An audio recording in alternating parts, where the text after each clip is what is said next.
Hatred Voice Radio on March 30th, 2026. I am here. I'm so stoked to be here with Honey Mahogany. Thank you for being here. And I might even move the mic a little bit so Honey doesn't have to look this way, but I've always done the shows like this. I just want you to, if you have something you really want to say to everybody, look them in the eye. And look them in they'll the still eye. hear me even if I talk this way. Oh, yeah. Okay. Okay, so we are doing Hate Street Voice, like I said, radio. And I'm Linda Kelly. And I have 2 more days of my radio in residency in here, which is bittersweet, but things change, you evolve. I've been in here 9 months, and done, I think, 25 programs. Very, very grateful to the SF Heritage for letting me in this like super amazing historic space. Thank you, Woody and everybody.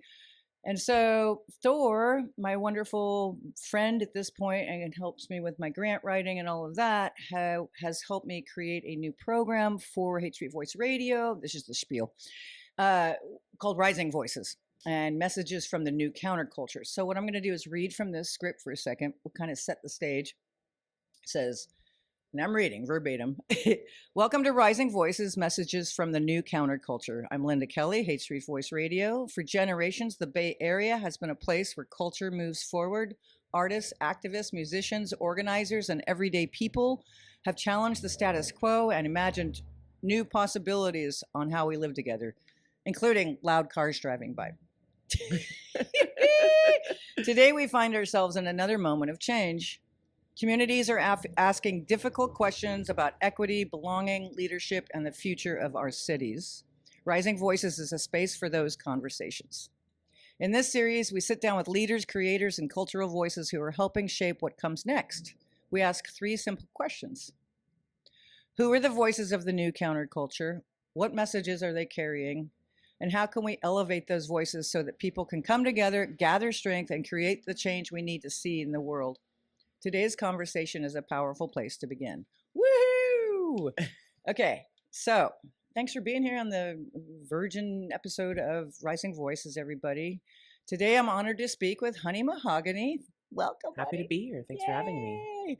The very first transgender Black woman, and one of the most interesting to me is that you work for for the government, and I've just had a bunch of loosey goosey hippies in there. And beyond. Okay, so Honey is a community leader, performer, activist, and entrepreneur whose work has helped shape San Francisco's LGBTQ cultural landscape for more than a decade. She is the co-owner of The Stud. I love that. I used to go there in the end. She owns the co-owner of The Stud, ladies and gentlemen.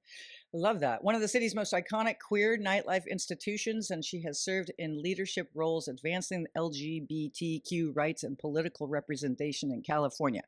I should let you know, which I haven't let you know, I'm born and raised. I'm Linda from Orinda. Oh, okay. And so, yeah, I was raised, I used to come to the Hate in the 70s with my sisters. So, The Stud. So you beat me here. I did. Well, I was born, yeah. It's not a race. It's not a competition. Yeah. We're all in this together.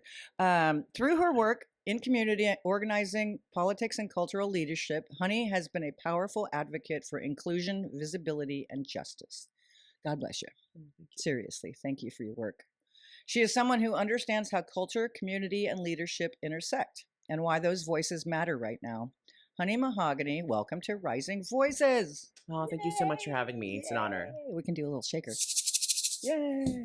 Okay, here we go with the questions. You ready? Yeah. Okay. Where did your journey begin? That's an easy start. Sure. I guess it depends on what you mean by journey. I was born and raised in San Francisco. Oh. So Wow. So I grew up here, but my family were all immigrants. They were refugees from Ethiopia. So they came here to San Francisco, and I don't know, it was really, I think I feel really grateful that this is where I landed. Yeah. For a variety of reasons. I was very sheltered growing up. I grew up in the Outer Sunset, which is, just lots of little boxes. Yeah. Went to Catholic school out there. Very much more conservative, I think, than what people traditionally think of San Francisco. But a lot of families. A lot of families, a lot of Catholics. Yeah. It was like, Irish, Russian, Chinese, like those were sort of like the main populations. Let's be honest, there's not a lot of Black culture. Not a lot of Black people. So like my family was like I think like the only Black people I knew like were my family members Wow. who Wow. all lived like we all lived on Terraville Street, Uh, and it was yeah. I mean, you know, we've all moved away from there since, but yeah. it was kind of lovely having that really tight knit family just all around you. Yeah. I grew up Yeah. the same way. We had I barely yeah, we just always ate dinner at the table at night. Oh, Hmm. how was your day? I had three siblings. Hmm. So family's a big important part of and we're blessed that we had that kind Yeah, of tightness. I agree. Okay, so you started there. So I started here in San Francisco, and you know, I think because I actually contribute or attribute a lot of who I am today to that Catholic upbringing, and Wow. also that upbringing within a very collectivist culture.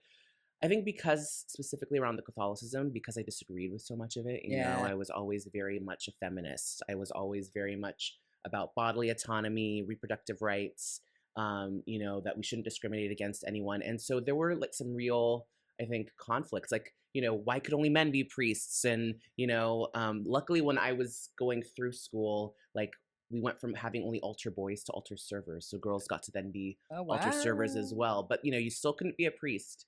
And so there were a lot of things that I disagreed with. And I think because of that, I clung to the stuff that I really did agree with, which Yeah. was the social justice Yeah. aspect Yeah. of Catholicism and Christianity. And I went to a Jesuit high school, which was all about being of service and being a person for others. And Mhm. that's when I joined Amnesty International and the Wow. Service Club and did all of these things. So that's what sort of started me on my Mhm. trajectory towards, I think, social justice and helping people. And, Yeah.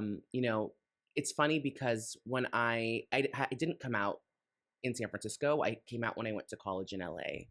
So I went to, you know, because I think I'm still of an age where it wasn't that common to come out in Yeah. high school. Like Yeah. everyone, it seems to come out, you Was, know, very young now. But that would be the late 90s? yeah, so Yeah. I graduated high school in 2002. Oh, okay. Okay. So like the late Okay. 90s, I was, yeah, basically in high school 98 through 2002. Yeah. And it was there were like two people on campus of out of a campus of like 1,200 people, right, who had come out, and you know they had a really hard time. And I Yeah. think for me, even at that time, I didn't even know, like I think that I was queer, I didn't know what to call it. Mhm. Um and I think when I think back also, uh, you know, my dreams, my thoughts of the future were always of me as a woman. Yeah. And I didn't really know what that meant, you know, if it was just like something that could never happen. And I think I had a sort of a mental block around, you know, what my future held, Wow. because it was like, to me, it was like if I pursued that, then I would lose my family that I was so close to, because I knew Right. that they were pretty conservative. Yeah. Um, and, you know, I mean, that takes a lot of courage. It's a fuck ton of courage. yeah. It really is. And I think it also, you know, subconsciously, I knew that I needed to leave San Francisco in order to find myself and to come out. Mhm. And so, you know, my first year in college, like I ended up coming out and I ended up getting involved in all of these things. Like I was, you know, the resident advisor for the Rainbow Floor, which was like the first co-ed LGBTQ dorm in the country. And Wow. then That's so cool. I worked at the LGBT center on campus. I was a part of the GLBT like student association, and was like involved in like HIV prevention research as a part of my psych major at the time. So I was doing all of this stuff that was super queer. It's like once like that door opened, it was like a floodgate, right? Yeah. And that's sort of been the story of the rest of my life. Like I went from there to um, my first full time job being with Larkin Street Youth Services here Yeah. in San Yeah. Francisco.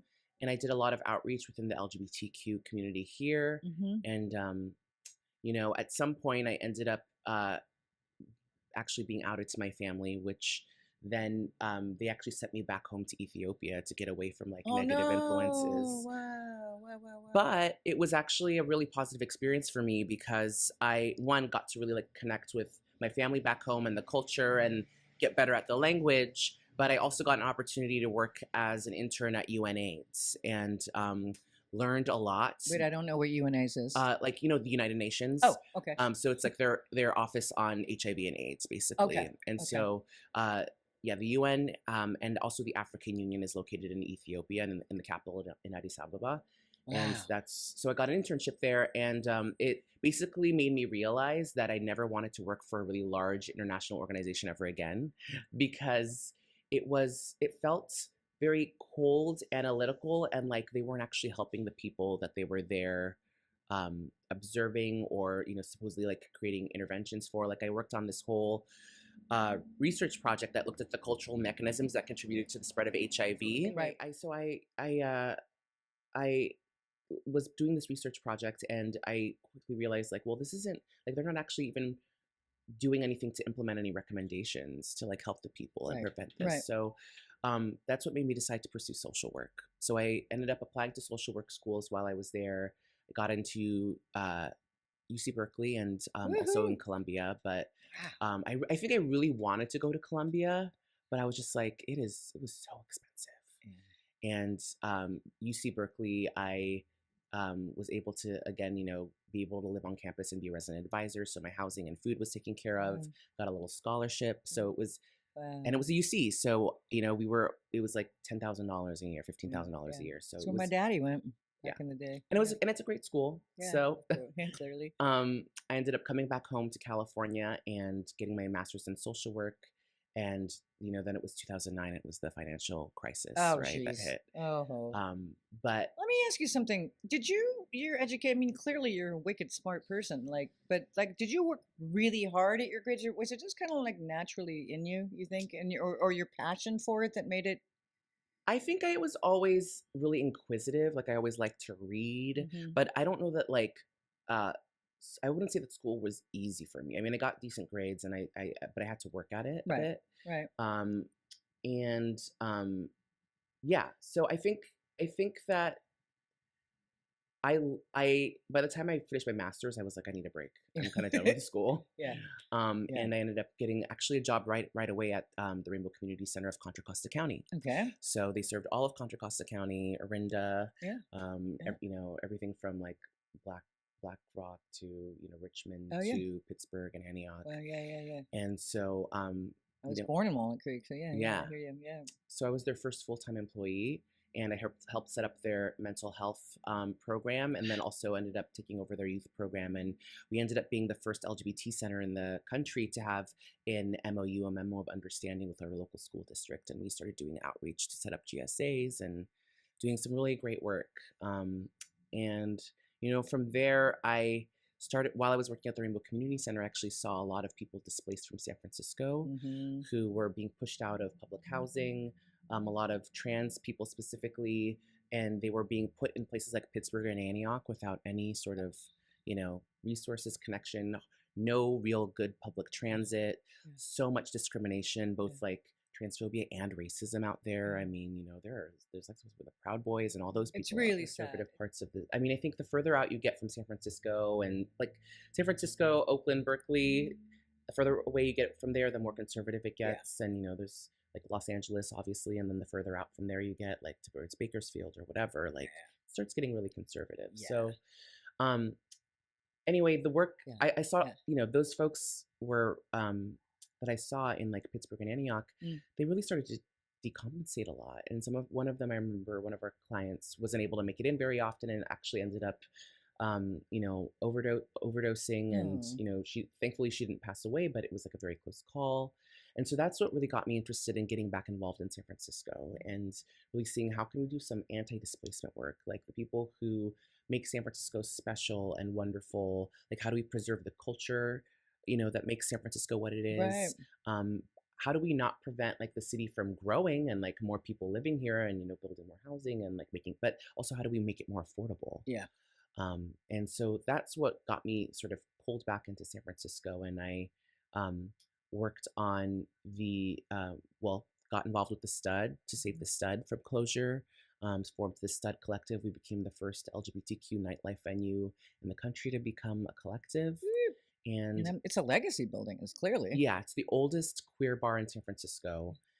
We actually, the original home of the Stud was where the Holy Cow was, and like Paradise Lounge across from Hamburger Mary's. Yes, exactly. That was the original. When it was 24 hours, I remember that joint. I mean, Hamburger Mary's, and then now there's a Hamburger Mary's in the Castro that for a while that closed during the pandemic too. Anyway. But so this getting involved with saving the Stud was sort of my first foray, and then we ended up creating the transgender cultural district in the Tenderloin, because that's to us the place that was, really where some of the most vulnerable people lived, Yeah. and where we had such rich queer history. And there's this historian, Dr. Susan Stryker, who did, this incredible work uncovering the history of the Compton's cafeteria riot, which happened in 1966. What's it called again? The Compton's cafeteria riot. Okay. Compton's cafeteria was this. I can float in an image when I edit. Absolutely. Yeah. It was this, it was basically just like a cafeteria. It was a place where people would go at the corner of Turk and Taylor in the Tenderloin. It was 24 hours. All types of people would go there and just grab, cheap food. And, of course, this was at a time before cell phones and things like that. And people didn't even have phones in their rooms in the SROs that were all in the Tenderloin. So the only place they could check in with each other was like places like the Compton's cafeteria. Yeah. And a lot of queer folks and trans folks would go there. And this was during a time when the police would basically, because it was still illegal to basically like quote unquote cross dress, right? There were these public decency laws that if you didn't, if you looked disheveled, if you looked like you were, visibly disfigured or disabled, or if you were wearing items of clothing of the opposite gender, you could be arrested just for that. Jesus.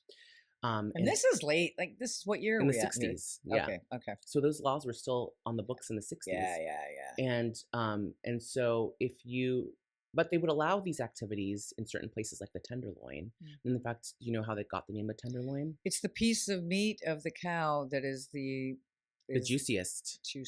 Yeah. And the reason that it's called the Tenderloin is because that's where the cops would make the most money, because they would basically extort businesses for operating and allowing a lot of these folks to hang out there. Wow. So because they were like, oh, all of these folks who, we could arrest are hanging out at these bars and these cafes and things, we can extort the businesses for money so that we leave their patrons alone. Wow. So that's why it's called the Tenderloin. And so, of course, people were hanging out at the Compton's cafeteria. Cop comes in, starts harassing the patrons, trying to get money from the business. And this drag queen basically gets up and throws her coffee in the cop's face. Then people start throwing their cups and mugs and dishes at the cop. He runs out. More cops come, and basically people start pouring out of the SROs into the streets, and there were like hundreds of people in the streets basically rioting, and they ran the cops out of the Tenderloin. I'm embarrassed as a Bay Arean. I never heard this story in my life, but thank you. Wow. Yeah. 1966. But nobody got hurt. I mean, I'm sure some people got kind of hurt. I don't think anyone maybe the died. cop and he got burnt or something. Maybe he got a little scalding. Yeah. But and maybe his ego was hurt a little right. bit. I don't know that anybody died. So, but it's okay. Don't quote me on that. But I don't think anyone died. I hear you. But it was the first officially documented LGBT uprising in this country. There were some that are older, like the 1959 Cooper's Donuts riots in LA. But it wasn't to this magnitude, and it also wasn't like documented in newspapers and things, which this one was. Okay. So that is at sort of the center of the Tenderloin at Turk and Taylor, and all in that area, there's this huge concentration of LGBTQ venues and spaces that have existed. It's like the densest, basically like area with historical sites for the LGBT community in the country. And so we decided, like, let's take this area. And, we may not be able to like resurrect all of these old LGBT venues, but what we can do is like preserve what does exist, and then also provide opportunity to build on that history and ensure that we're not displacing queer people and trans people, who I would still argue that the Tenderloin has the highest concentration of trans people probably anywhere in the US. Wow. Make sure that, we don't push them all out as the city continues to get more and more expensive. So we founded the Transgender Cultural District. Over the now, year, when you say we founded, now this is just me like dissecting. So were you working for? You weren't working for the government yet. No, I was not. This was just you. See, when you say we, just so it was a collective of us. So it was myself, a collective. Aria Saeed, Janetta Johnson, Nate Albee, Stephanie Ashley, and Brian Basinger, and we basically. How is it funded? You know what I mean? Is there any funding, or is it? We basically had some money, tiny little bit of money to organize to create the district, and then we worked with the supervisors' offices to basically draft legislation to actually create cultural districts in San Francisco. Okay. We worked with some other groups like Soma Filipinas and Calle 24 and Japantown, who were already established cultural districts, to write this cultural district legislation and then also create the transgender cultural district. That's awesome. And then we worked on a ballot measure together to basically do Prop E, which is Arts for Everyone, and it basically allocated a certain amount of money from the hotel tax towards arts and culture in general here in San Francisco, but also a small portion of it would go towards the cultural districts. And so that's how the cultural districts were established and were funded.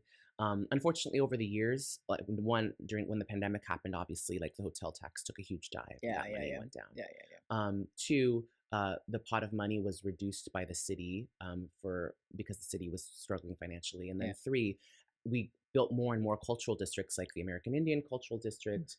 I believe there's a Chinese cultural district on the west side now. There's the Bayview Hunters Point African American Cultural District, and several others that have popped up. And so the pot of money has gotten sort of smaller, but we have more cultural districts. So it's divvied up still. Yeah. People are getting less. Yeah. So it has its challenges, Yeah. but what the trans district has done over the years has been really incredible in that it's run a rental subsidy program at some points. During the pandemic, it was working with the city to set up vaccine drives and like helping people get vaccinated. Yeah. But also like helping people get grocery money and things like that because they knew people couldn't work. The the transgender district was also doing like community events and celebrations. They did, all the trans flags all over the Tenderloin. Yeah. But I think the program that I'm most proud of is their entrepreneurship accelerator program, where they basically train folks with ideas on businesses, on a business plan, set them up with a website, give them seed money, and then those people go off and start businesses. Wow. And what we've seen is like some of these businesses, like there's Rosen Creative House, which now runs Trans March and runs the main stage of SF Pride. They, obviously hire a lot of queer and trans people from the community to help produce these events. And then there's another one, Hearten Electrolysis, which is Okay. which was a trans woman who basically got her license to become an electrolyst. And she opened up her own clinic, and then she began training other trans women in how to become electrolysts. And now she's got 3 clinics, I think 2 or 3 in San Francisco, and then 1 in Marin. Oh my God. And again, like she's hiring other trans women, training other trans women. So it's a really for us by us model that has really had an incredible impact on the local community. Wow. When did you first realize you wanted to stand up for your community? Was like you said in LA, right? When you were down there? I mean, I would say maybe Or when I even was when you were a working in kid? Contra Costa County. Oh, okay. I mean, Okay. yeah, I mean, I think I was always involved in social justice movements, Right. but I think what really redirected me towards San Francisco and helping the community here was seeing sort of like that active displacement of Yeah. people from San Francisco further and further outside the city, especially those people who really like were very vulnerable, right? Yeah. Okay. Yeah, but like that, I will say, like, I think that is what also led me, after I created the trans district, and I'd been working in nonprofits for such a long time, I quickly realized that, we can fight as much as we want on that level, but ultimately we're not the decision makers. We rely on government to basically be our friends, be our allies, do right by us, and that doesn't always happen. And so I really felt it was like, I think that we all carry privilege, different types of privilege. And for myself, like I definitely have my education, my connections. I was also on this TV show called RuPaul's Drag Race, which gave me a platform. And so it's like a responsibility and an opportunity to use my platform and my privileges and my access to be able to help my community. And, when the opportunity came to work within the supervisor's office, the legislator's office, I took it and I worked, for years, helping to write legislation that, could help our community. Like during the pandemic, like we wrote legislation to basically like help open up the hotels so that we could, basically take people off the streets and bring them into housing and get them transitioned into healthcare programs, into permanent supportive housing and all of these things. And then also provide money to the hotels that were really struggling. We worked on a whole bunch of, tons and tons of legislation protecting SRO residents, corruption. Oh, we actually did an overpaid CEO tax that we put on the ballot and got passed that basically taxed companies where their CEO was making I think it was like 100 times more than their median I employee. think, yeah. And unfortunately, um, I think a year or two ago, they did this whole tax reform thing where they got rid of that tax. And then, of course, now again, they're doing another billionaire CEO tax. So it's just funny to me because I'm like, we just did that. Like literally did that same tax a few years ago, and now and then y'all got rid of it, and then now we're trying to put it back on the ballot again. It's just like, when you've been in San Francisco politics long enough, Oh. like you see the cycles come and go. But Yeah. and that led me, to becoming chair of the San Francisco Democratic Party. And that was a I didn't whole. know this. I just met Honey today. Yeah, I was chair of the San Wow. Francisco Democratic Party for I think 3 years. And that was at a time where the party was really centered on, being our biggest ally was labor. And it was about the working people and about racial justice. And we were really focused on how we could make San Francisco a place where everyone feels welcome and where everyone can afford to live and make it for the people. And,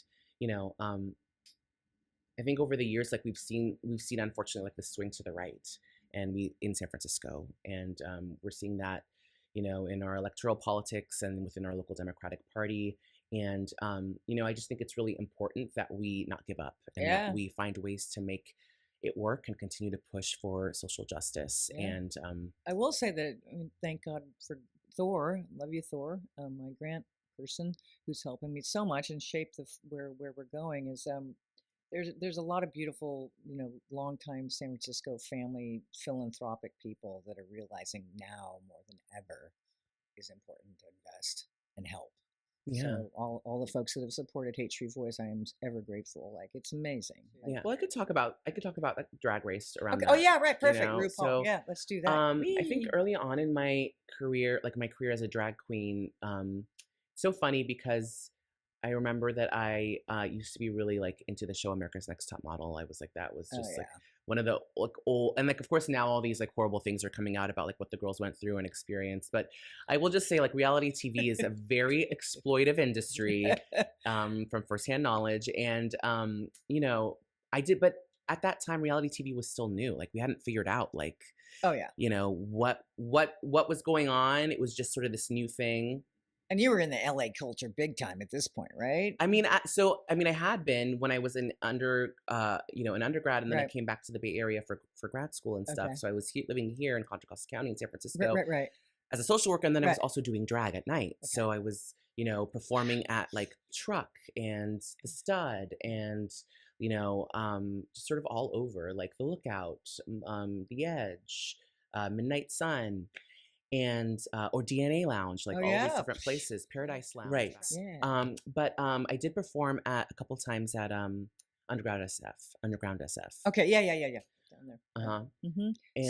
And So sorry. Then back to RuPaul. So you were up here, but you went to LA to do RuPaul. Yes, I'm I guessing. did. Yes. And my experience on the show, like can't like every time I talk about it, they send me an email that says like, you signed $1 million contract saying that you wouldn't disclose what happened on the show. NDA. A little NDA, if only.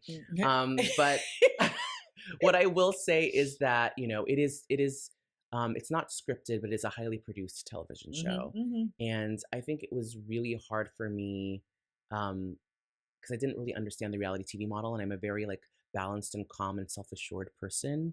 And I think whenever the producers would try and like jab me to like get a reaction, I would just sort of like pull back and be like, I'm not going to do this. Yeah. And I'm just going to be the best I can be and do all these things. And so there was sabotage that happened. There were like a lot of sabotage that happened. There were a lot of different things that happened. And I honestly just don't know that I am like the ideal candidate for a reality TV show.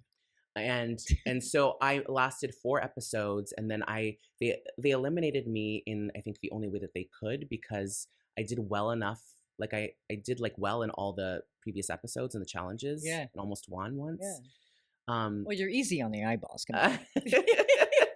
And so they did the first ever double elimination in the show's history, and they got rid of 2 people at the same time because they couldn't just get rid of me. They had to get rid of the other person as well. So, and so that was like kind of like, huge, like a huge blow to like, not just my self-esteem, my ego, all those things.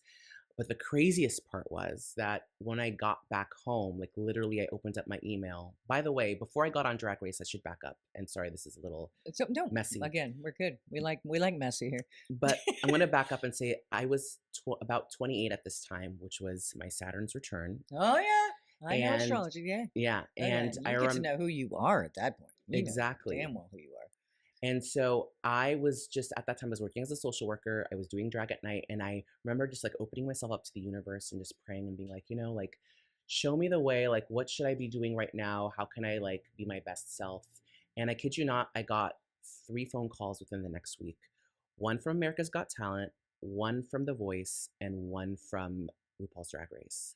And I sent in a video to all 3. I heard back from RuPaul's Drag Race. They booked me and I went on the show.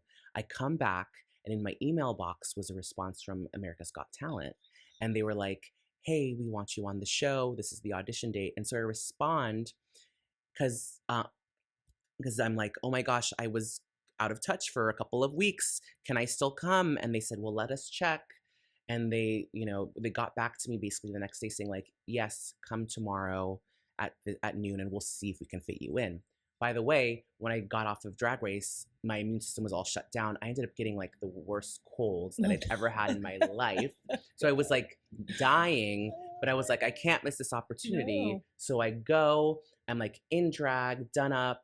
I get there at noon, sick as like, a dog. And they're just like, okay, we'll hang out here. And I'm like, well, I don't want to like eat or drink anything because I don't want to have to use the bathroom Right. because, I'm all like corseted and like all this stuff. I'm like, there's no way I can use the bathroom. So I wait. It gets to be like 9 p.m. at night. So 9 hours later. And they're like, okay, everybody go home. Not going to happen. Like, I'm sorry, we've reached our quota for the day. And then they come to me and they're like, wait, honey, actually, no, we're going to send you out there. We're going to send you out there. And we're like, are you sure? They're like, yeah, we're going to send you out there. So they start walking me towards the backstage. I barely have time to grab my bags. They're like pushing me towards the backstage. And then they get me backstage. I put my bags down. They're like, do you want some water or something before you go on? I'm like, yeah. They're like, sure, take some time to warm up. I crack open the water bottle. They take it out of my hands and they're like, she has to go. Literally push me out onto the stage in front of L.A. Reid, Simon Cowell, Britney Spears, and Demi Lovato. Oh my God. And an auditorium full of like 10,000 people. Oh my God. And they're just like, okay, so what's your name? And then I'm like, honey, Mahogany. And they're like, no, and Simon Cowell goes, no, what's your real name? Like that. And I was just so thrown off. And it was just like very like, is this really happening right now? Like, on the stage in front of all these people.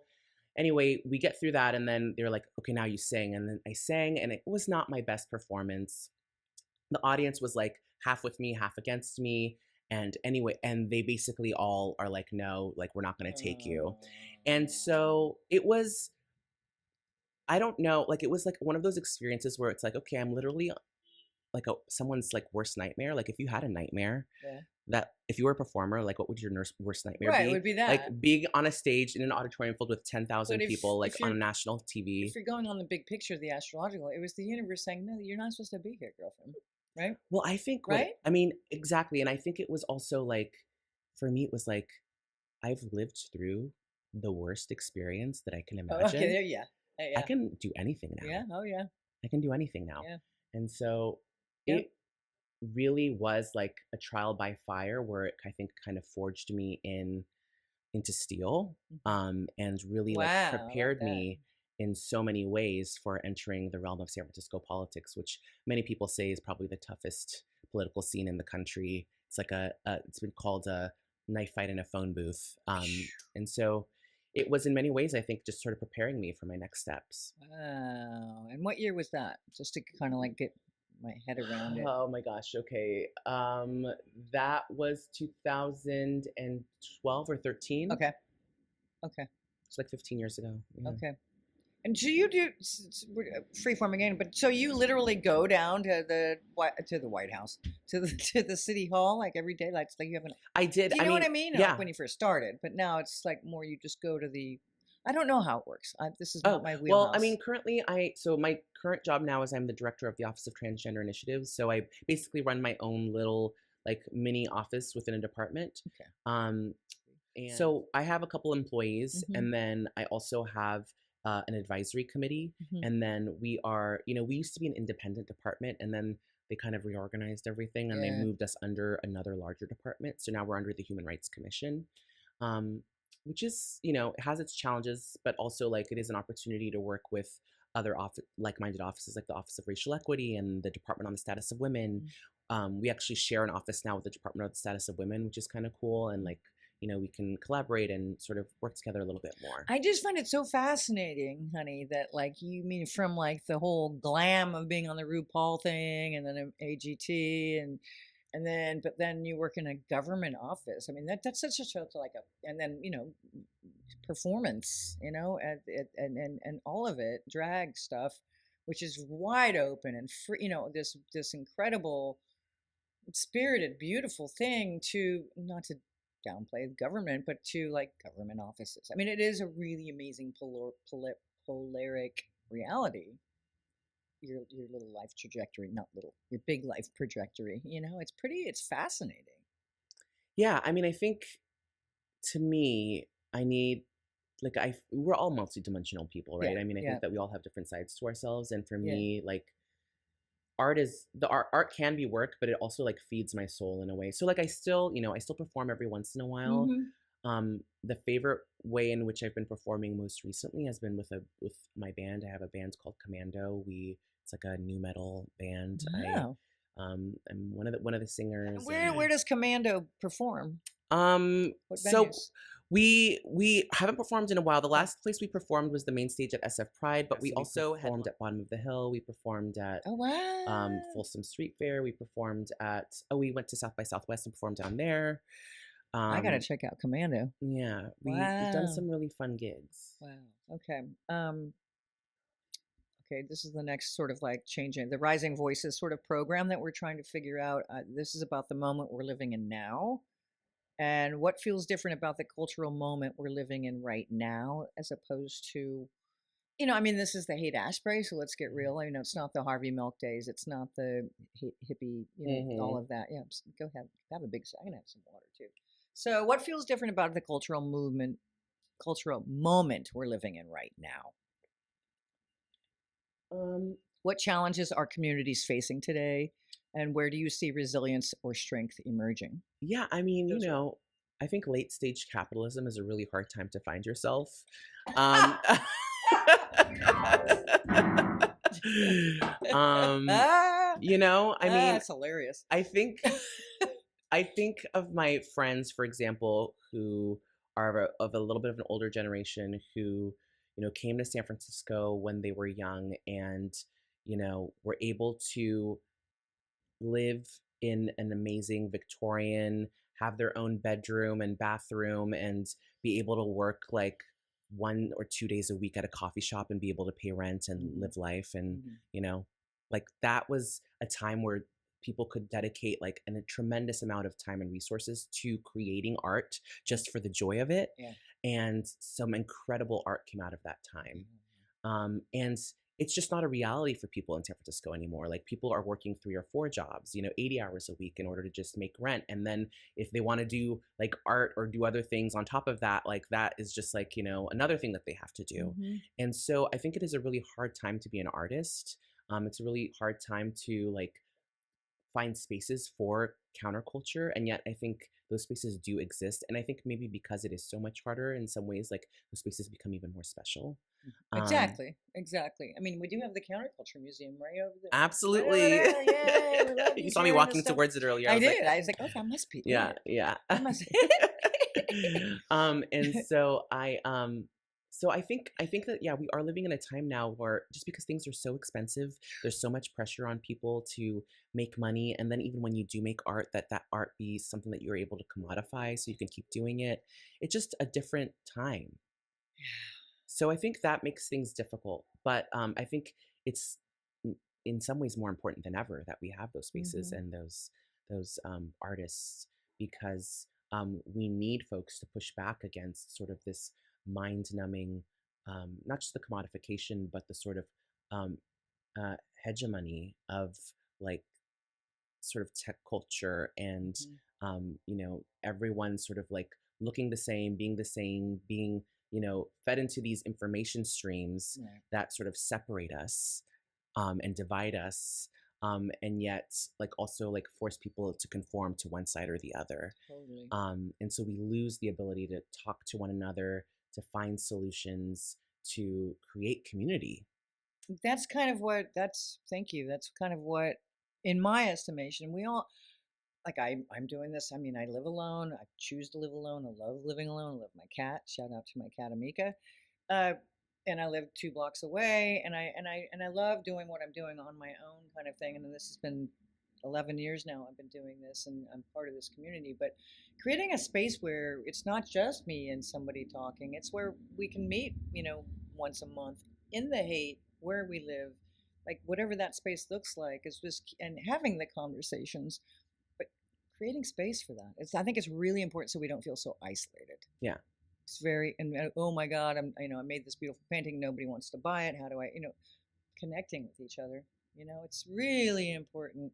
Um, the world's pretty nutty, Yeah. as we know. Yeah. The country, the The world. country and the world. Yeah. Okay, then we're moving on to the new counterculture. Because we know the hippie movement, and even it just started with the Bohemians and the Beat movement in the North Beach, and then the Civil Rights movement and the gay movement, and all of that. So the new counterculture of today is, when you hear the phrase "new counterculture," what does that mean to you? Who are the voices that need to be heard right now, and what ideas or values are rising that challenge the status quo? I mean, in so many ways, I think that there is like nothing new under the sun in some ways. I completely agree. I completely agree. In some ways, it's like the same cycles playing out over and over again. Absolutely. Because, so many of the things that people were talking about in the 60s and 70s are the things that are like now coming back again. The all about that full circle. anti-war, Right. socialism, Yep. like all of those things, those are rising to the top of conversations again. Yep. Anti-establishment, all that stuff. Yep. And resistance, exactly. So racial justice, women's rights. I mean, it's just crazy that we have to keep having these conversations over and over again, decade after decade. Yeah. But unfortunately, that's where we are. And so, here's what I will say. What I find really fascinating as someone who is sort of like, I was born in 1983, so I feel like I'm a little bit in between, like, millennial, or at the very beginning of millennial, but also sort of tail end of Gen X. Yeah. And I think we had like a certain way of viewing life and a certain way of like, oh well, we have to suffer through this and earn things in order for us to like achieve like respect or our goals or whatever. And what I both like find like personally irritating but also like so inspiring about like Generation Alpha and some of these newer generations is that they are like, oh no, we demand and deserve respect and boundaries and all of these things just because we are here, right? And that is actually like a very powerful thing and a very healthy thing in a lot of ways. In that we, in a way in which I think previous generations were sort of like, well, we're just gonna have to suffer through like toxicity and like all of these different systems that are actually hurting us because that's the only way we can achieve our goals. And so I say all this to say that like I think that there is something, even as a person of my generation, where I'm like, well, we had to suffer through that. Like, why don't you? Or like, you kind of have to earn it, But at the same time, there is something really true about the fact, like, no, actually, like, as a human being, like, we should all be treating each other with respect and also finding ways to uplift each other. And so that is what I find, I think, really interesting about this new generation of like young people, which is like, we're going to hold people accountable and we're also going to hold ourselves to a standard where we respect ourselves. Yeah. Wow, beautifully said. Let's see. What does courage look like today, and what kind of leadership does this moment require? Well, I think that we see a lot of courage every day with these people who I think, Minnesota is a really great example of it, right? I mean, those folks are braving like impossible weather, people with guns, coming at them, and they are standing up for their neighbors. And some of them have died standing up for their neighbors. against ICE. So, I mean, I think that that is a tremendous, that is what courage looks Yeah, like to you're me. right. Um, I, Fantastic answer. I think, there's also, you know, being a trans person right now in this country, I think also takes tremendous courage, right? People in Kansas, trans people are getting their driver's licenses taken away from them and Jesus. invalidated overnight. People in places like Kansas, I think Ohio, Florida, Texas, they have either passed or are considering bathroom bans that would allow for vigilantes to basically go after trans people who are using the bathroom, and either get a $10,000 reward for turning them in, or that trans person could potentially serve, time in jail just for using the bathroom. I mean, this is a time where it's, I think, really any trans person, specifically in any of these states, just living their lives and being themselves is, I think, Yeah. an act of tremendous courage and bravery. And I always talk about, sort of,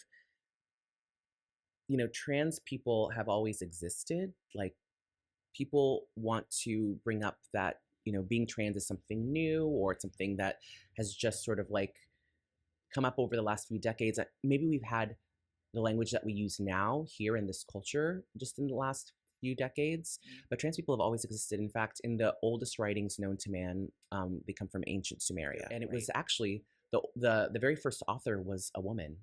Her name was Enheduanna. She was a priestess of the goddess Inanna. She was the very first poet. She is the oldest author known to mankind, and she wrote about the goddess Inanna, who had the power to change men into women and women into men, and in fact herself changed her gender as she went through this journey through hell and came back to earth. And in those same writings, they refer to people of a third gender, a whole class of people that were neither men nor women. So trans people and non-binary people have literally existed since the dawn of time, and there is written evidence of that. And in every culture, in every corner of this world, there are trans people. You can go to the Hijras of India, the Fa'afafine and Fakaleti of Samoa and Tonga, the Mahus of the Hawaiian Islands, the Mushes of Mexico, the Ashtimes of Ethiopia, the Burneshas of Europe. I mean, literally on every single continent, Wow. there are trans people dating back to the antiquities of those cultures. So being trans, being non-binary is not something new. It's actually something that is endemic to human culture. And those cultures that, have this sort of uh, diversity, and it's not just gender. I mean, a lot of these places, when cities grow and become bigger, it's because they're diverse and they're welcoming of different kinds of people and different ideas, and they become metropolises and centers of trade, and people mix, and that's what makes civilizations great. And when civilizations fall, it's when they become isolationist, and they start persecuting people, and they start focusing on scapegoating people and not paying attention to the things that they need to fix in their society and change in their society. And we're seeing that happen now, right? So that is like it is the counterculture all over again, right? It is the counterculture all over again. And also, I will say, like, it is, the reason that they're attacking trans people is because who better exemplifies the ideas of life, liberty, and the pursuit of happiness than trans people? We're trying to be free and be ourselves and live our lives the way we want to live them, Right. and we want to be happy. Yeah. And so that's what we're doing when we're saying we're going to live our lives in this way. We're going to be ourselves. We're going to be happy. This is a free country. We exemplify that. Yeah. And they don't want that. They don't want you. They want you to march through the world in black and white. Well, not yes. And we are dancing in Technicolor. Yeah. Right? Oh, I mean, that is what we are doing. Yeah. And they're saying, like, those people are challenging the norms that we want people to follow. Yep. They're making people understand that, no, actually, you can do whatever you want to do. You can be whomever you want to be. You can break stereotypes. You can break boundaries. You don't have to listen to what this religion tells you or what this person tells you. You can just be yourself. I think the really key thing of that whole thing of life, liberty, and the pursuit of happiness is the definition of the pursuit of happiness is completely morphing, or it's being interpreted in the way it probably originally was meant to be, whatever. But it's not about money. Pursuit of happiness in America was about, you got to get the picket fence, you got to get the house, you got to have the four kids, or whatever it is. That was the pursuit of happiness. The capitalist dream. Not being happy, but accumulating, Girlfriend, reproducing. I love breeding. God bless all the kids out there. Nothing against people that are married and No. have kids and all of that. But I chose not to have children. I love kids and everything. I'm the baby of four. They all have, kids, but I just needed to figure out who I was. And I'm like, I can't do that if I have a kid. Hmm. And again, I lost my mom when I was young. So I need to figure out my identity. I need to pull that together because I Hmm. lived not knowing that. Yeah, I think the pursuit of happiness was, I want to feel happy. Hmm. Absolutely. And guess what? Like, that is how societies move forward. Societies are stronger because they have people who cannot have children who actually contribute to society in different ways. I mean, when we talk about queer and trans people specifically, right? We're generally like folks who are not going to reproduce on our own because for a variety of reasons. Although some of us do now. I mean, some of us do. Yeah. But and yet we continue to exist. And why? Because it is biologically advantageous to human beings to have people in a community who are not going to have their own kids that they have to take care of. Those people actually make their families stronger because they can bring resources to their families, because they can take care of their brothers and sisters' children, because they can take care of their aging parents and bring that wisdom forward into future generations. Hallelujah. So we literally human beings evolved to have queer and trans people as a part of our societies. That's how we've grown and been stronger. Honey for president. Anybody else for president? Anybody else? Yeah. Yeah, you know. Well, but also not JD Vance. Also no, don't even say Mike his name. Johnson. No, but yeah. Okay, moving on. Okay, that I love the fact that the leadership is Minnesota. That is. I mean, and people like Joan Baez. I mean, my gosh, that woman's 80 in her 80s now and still fighting the fight. I know. Yeah. And singing. I mean, God bless her so much. I love her. And look at Jane Fonda. Oh yeah. Jeez, I'm telling you. Okay, what message do you want to share with the world right now? If people are listening and looking for direction, if people who are listening are looking for direction, what should they remember? What message do you want to share with the world right now? People are listening and looking for direction. What would I tell them? I think the most wise thing that has come out of this new young counterculture is this idea of touching grass, which means basically to get off of being online and get out into the real world and experience nature, connect with other human beings, because it is through that connection that we actually break down a lot of this artificial segregation and these echo chambers that are being created for us through our cell phones and through online and through tech, because that is really what is preventing us from connecting and finding solutions, and keeping us divided and fighting one another. And also that thing of beauty and adulating the beautiful, because I mean, you've been on RuPaul's thing. I mean, that is about, who's the prettiest, who's the most talented, and that competition that really is just, goes into the whole bullying thing. It's like, oh, I'm better than you, I'm prettier than you. All of that is for me, part of why I do this show and why I do my magazine is for everybody to feel you're just as good as the next person. You're beautiful. You are cared for. You matter. Yeah, Bottom line. absolutely. I don't care. I know a lot of the street kids live down here. I'm telling you, they're so sweet. Yeah, totally. They defend this neighborhood. Totally. They get rid of the people that are doing the bad drugs. Then I walk by. Hey, Linda, how you doing today? It's just like it's beautiful. I'm gonna start getting almost weepy eyed. Okay, and then what is the message that you want to share with the world right now?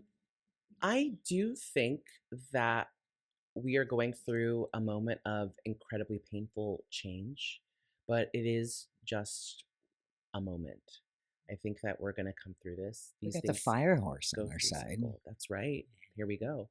So, hopefully we can run into a brighter future. But things are going to be hard, and we have to commit ourselves to doing the work. But I think it will be worth it. Yeah.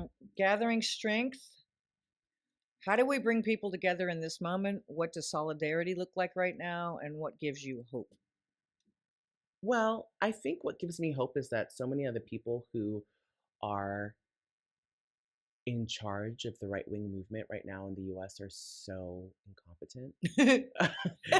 That is the one piece of hope that we have in all of this is that they have, I think used a few too many useful idiots. And, we're seeing that with the Iran war and the way that it's rolling out and all of the mistakes that are being made and how like completely inept these people are. I think, unfortunately, like that, as shameful as that is hopefully going to help open up the eyes of those people who have bought into the snake oil that has been sold to them. So that's where I actually have some hope. I also have some hope in this, younger generation that they're going to be able to, bring some light to the world because, so many young people, I mean, there's a portion of young people, specifically some young men who are getting pulled into this right wing sort of like red pill scenario. But so many of our young women, I think, are really on the right track this moment. They're touching a lot of grass. Yes. Where can people find your work and support what you're doing? Well, you can follow me on Instagram. You can follow, the Trans City SF, which is the Office of Transgender Initiatives social media accounts. Also, you can find a lot of the work that we're doing, a lot of the laws that we've helped pass, a lot of the resources within the community on the sf.gov/transcity. And then, you can stay in touch with me through social media. I try and be as responsive as I can through DMs.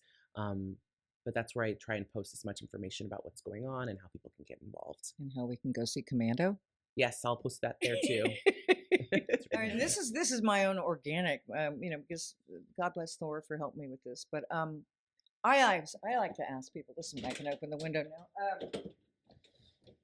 And because it's my second to last day here, looking out and seeing the hate Ashbury sign. I mean, this is where, this is where it all exploded back in the 60s here in San Francisco. And what would you like to say? Because Hate Street Voice is hyper-local with a global perspective. What would you like to say to the hate community and communities everywhere? Oh gosh, that's a big question.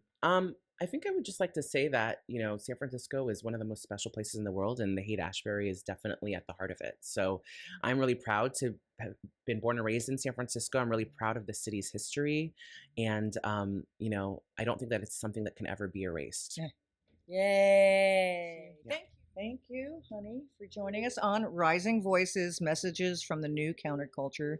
I'm Linda Kelly with Hate Street Voice Radio. Thank you. Thank you. Thank you so much. Yeah, this was a pleasure.